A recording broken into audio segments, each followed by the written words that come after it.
house a sign to tell us we're happy and this is home? No. Seriously, stop talking about parking spots. That's Rhett Bryan, by the way, of Titans Radio, who's dealing with a sinus infection. Yeah. Yeah. This is a good week for the bye. White going on. Good week for the bye. Very good week for the bye for this and many other reasons. Yeah, you earned it if you're the number one seed with the Titans. So here we go. How are we watching these games this weekend? If it's chalk, it's Cincinnati. Ty Dunn said the same thing I've said. It may sound nuts. That's the one team I'd rather not see until the regular season next year, just because they're a lot of firepower. They're young and dumb enough to think they can do anything. Well, yeah, they're the only team in the NFL right now with a 4,000-yard passer, 2 1,000-yard receivers, 1,000-yard back, all 25 years of age or younger. Nobody's ever done it before them. They're the first team to ever have what you just listed in the history of the National Football League. And the only thing, and you outlined it earlier in the show, and I would tend to agree, sometimes first postseason game stuff gets a little jittery. Mike Keith and I talked a bit about this with Amy Wells on the Official Titans podcast the other day. Steve McNair's first postseason game, not great. Yeah. Had the jitters. Once he got one under his belt, different story. Yeah. But and that could always be the case, but it'd be the same thing possibly for Carr with Vegas, because he's never played in a playoff game. Yeah. He got him to the playoffs, got hurt, didn't play in them. So, but yeah, logic tells you it's probably the Bengals, but I agree with you. I think they split up the number one seeds. The Titans are on next Saturday night at 7:15, and the Packers are the other seed they separate to put on Sunday for the NFC crowd. And if I had to guess, it would not surprise me at all if that's Saturday night, 7:15, the 22nd, hosting the New England Patriots. Yeah, and I think that's the matchup you want. As crazy as it sounds, because it's Belichick, I don't think the Patriots can beat the Titans right now. Well, and you've taken a beating from them up there. Yeah. And you didn't have a good day that day. That was, part of that window where you're turning the ball over a bunch. And the easiest way to do this, go back and watch that Bills film from Monday night. Week 13. No, not that one. Oh, the Patriots. Yeah, when the Bills were in Foxborough. Yeah. Because that was probably Mac Jones's worst game. He had 2 picks in that game. That's the game you want to go watch. Or maybe the Dolphins game? Yeah, for both purposes. But yeah, so, in both of those other meetings, the road team won. The home team lost with those two, with the Bills and the Patriots. No, you're good. Just the setup of this season, Rhett, as far as the way it played out, 12-5, AFC South champions, number 1 overall seed.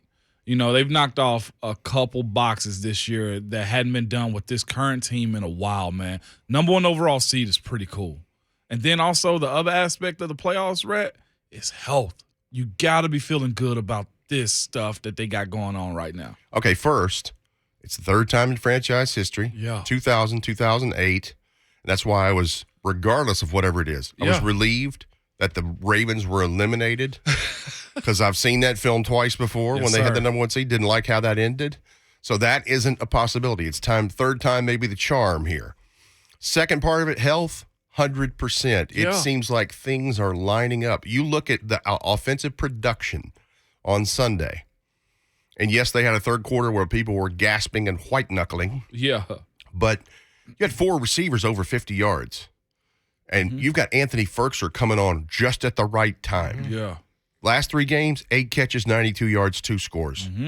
And that's not even talking about when you heard Vrabel praising him Monday in his presser.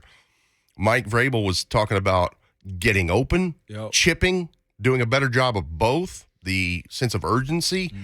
He was very high that the young man has come on when he had 3/4 of a season that was not a lot on film. And then you finally get Julio in the scoring book. Yeah. AJ's doing AJ things. Nick Westbrook-Akina just continues to improve. And you're getting guys back. And by the way, Derrick Henry, I fully believe he'll be ready to roll next weekend. I actually think he's going to – in my head, we're putting our money where our mouth is, and we decided to, take up the offer and get those tickets and go to those 2 games. We feel like we're going to 2 of them. And if you're playing at 7:15, I need to go ahead and tell Fox I'm going to be off. Yeah. Because I'm not going to be able to maybe I'll call in afterwards, but Yeah. I don't think I'll be able to do the show and go to the game. Yeah. But in my head, I have this vision of Derrick Henry running out carrying a giant Titans flag, and that being a visual, like just a huge Titans flag running them onto the field. Let me give you the audio part of that. The loudest introduction I've ever heard in that stadium personally was the 2002 season, December, so it was late in the year. Monday Night Football, the Titans were hosting the New England Patriots, and another star player had come back from a broken foot, a broken right foot, and that was Javon Curse. Oh, He broke it in the second or third play of the second game of the year against the Eagles at home there. And that was his return game. Now, he didn't play a ton because this is his first game back, yada, yada. But I've never heard that place more electric than when they said number 99. Number 90, sorry. 90, the freak, yeah. Javon Curse. It's going to eclipse that. I agree with you. I think the same thing. I think it's going to. Can That's imagine. why we felt like. I mean, even though I think this is history, and you never know how many of these you get to host and all this kind of stuff. I think you want to be in that building. You absolutely for Derrick do. Henry's return. Because you want to see that, and then, like you just mentioned, they take care of business next weekend, and you definitely want to be there for the next one because it's never happened before. Yeah. Nissan Stadium has never hosted an AFC Championship game. I can't wait to see what this town's going to be like. Yeah, I can't wait to see the billboards and what they put Because it's up already and all growing. It's Yeah, it already, you can feel that energy the building. root of it. Yeah, You absolutely. go to the gas station, pump gas. You see a guy over there, tighten up.